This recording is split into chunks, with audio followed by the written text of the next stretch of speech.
Всем привет! Сегодня поговорим о типажах и амплуа. Эту тему в комментариях предложила моя подписчица Валентина Павлюченко. Данную тему я также хотел затронуть, ну а здесь еще получил запрос, так скажем, поэтому сам Бог велел. Не стесняйтесь, если что-то интересует, пишите. Рад буду диалогу и поделиться тем, что знаю. Друзья, надо поговорить, тем более, что на нашем любимом YouTube хорошего материала на данную тематику я так и не нашел. Итак, попробуем восполнить данный пробел. Поехали!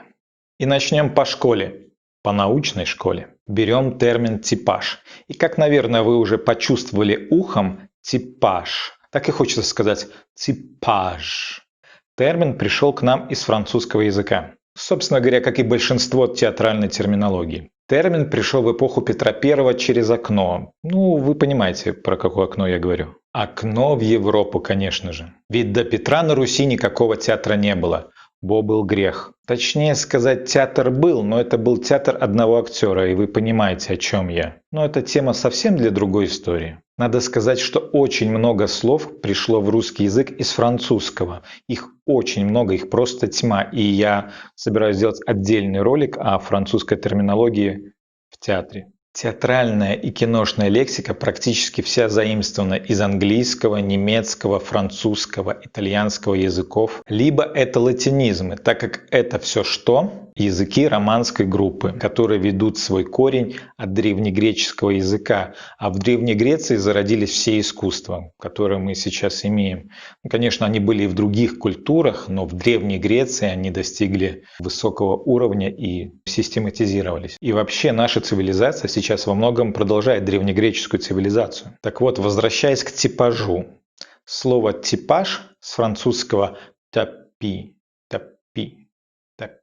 простите мой французский, либо английского type, то есть тип. Типаж – это набор признаков, относящихся к одному определенному типу. Отсюда слово «типичный», то есть свойственный повторяться в определенных формах. В кинематографе термин стал использоваться в начале 20 века в практике советского новаторского кино. Сергей Эйзенштейн, один из основоположников русского кино и кино вообще, ввел этот термин в употребление и под термином «типаж» подразумевал натурально-выразительного актера, как правило, непрофессионального. Такой актер вводился в фильм в качестве необработанного реального элемента действительности. На экране он обретал функцию человека-образа знака, предельно лаконичного социального или психологического обобщения.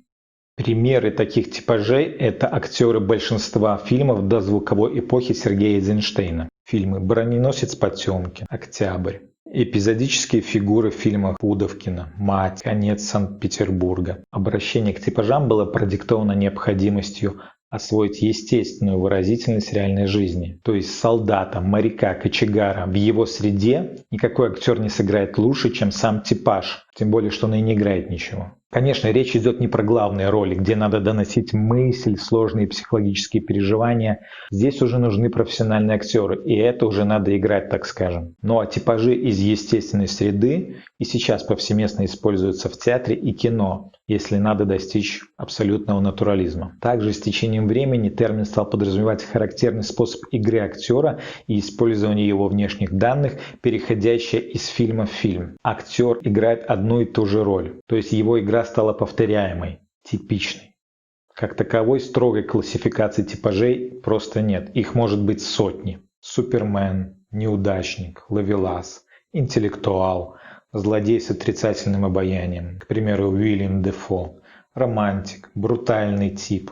Нет четкой классификации. И, как правило, если актер действительно настоящий профессионал, и он в этой профессии не только из-за своей внешности, типажа, то он умеет перевоплощаться, то есть переходить из типажа в типаж. То есть понятие типаж достаточно условно и в театре, и кино, особенно в наше время, когда в искусстве размыты жанры и вообще творчество максимально свободно и деклассифицировано. В отличие от искусства до 20 века. И здесь мы подходим к понятию амплуа. Сейчас этот термин редко используется, само слово к нам пришло, как вы уже догадались, наверное, тоже из французского. Амплуа значит роль, действовать, занятость. Система амплуа в театре до 20 века заключалась в разделении актеров на категории в зависимости от физических и психологических особенностей. Начало этой системы было положено в Древней Греции, где, собственно, театр и зародился.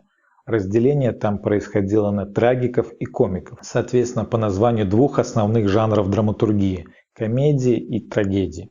Актером в Древней Греции быть было очень почетно. Им мог быть только гражданин, свободный человек. Все роли в театре играли только мужчины. Женщины могли присутствовать в театре только в качестве зрителей. Перевоплощение в различные роли происходило с помощью разнообразных масок. Актеры играли на катурнах, чтобы их было хорошо видно со всех мест зрителям театра. Строгая система амплуа появилась в театре эпохи классицизма. Театральные труппы включали в себя такие амплуа, как герои и героини, любовники и любовницы, молодые любовники, короли, тираны, отцы, наперстники и наперстницы, лакеи, субредки, инженю, резонеры, пятиметры, простаки, злодеи, травести. Переход из одного амплуа в другое был запрещен и был возможен только в случае возрастных изменений внешности актера. С развитием театра система амплуа становилась менее строгой. В России система амплуа известна со времен Екатерины II. Она отражена в документе «Роспись». В составе императорского театра должны быть актеры следующих амплуа. Первый, второй, третий трагические любовники. Первый, второй, третий комические любовники. Пернобыль, благородный отец. Перкомик, комический старец. Первый и второй слуги. Резонер, подьячий, два конфидента, наперстника, первая, вторая и третья трагические любовницы, первая, вторая комические любовницы, старуха, первая и вторая служанки, две конфидантки, наперстницы. Состав труппы императорского театра уже через полвека, в начале 1810-х, включал уже и другие амплуа. Амплуа царя в трагедиях, пятиметра, простака, молодой кокетки, невинной инженю. В то же время некоторые амплуа, например, подьячий, из театрального штата исчезли. В XIX веке появляется много новых амплуа, среди которых травести, гранд-кокет, неврастенник и другие. В конце XIX века в русской театральной практике стали появляться амплуа, дифференцированные по социально-бытовым, возрастным и национальным признакам. Армянин, татарин, еврей, немец. Социально-бытовые амплуа. Купец, возрастные детские амплуа, мальчик, девочка. Список амплуа стал увеличиваться и увеличиваться, так как театр XIX века стал все больше интересоваться человеческой индивидуальностью. А в начале XX века, после театральной реформы Станиславского, система амплуа уходит из театра. Станиславский был против амплуа, так как считал, что амплуа способствует формированию штампов и противоречит актерской индивидуальности. Надо сказать, что противоположных взглядов придерживался Мейрхольд, ученик и коллега Станиславского. Начало XX века это был взрыв новых идей в науке, технике, и Мейрхольд был таким футуристом от театра. Хотел сделать актера будущего, хотел подчинить театр научному техническому подходу. Его основная теория даже называется биомеханика. И Мейрхольд создал специальную таблицу, в которой сделал свою классификацию амплуа для актеров театра будущего. Как он думал?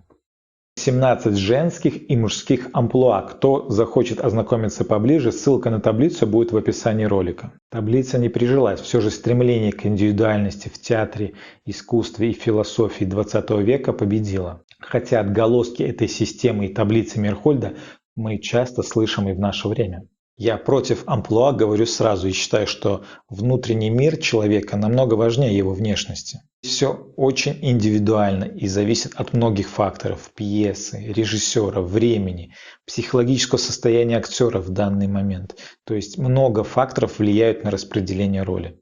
Пожалуй, где еще можно застать в наше время систему амплуа, так это в японском театре кабуки.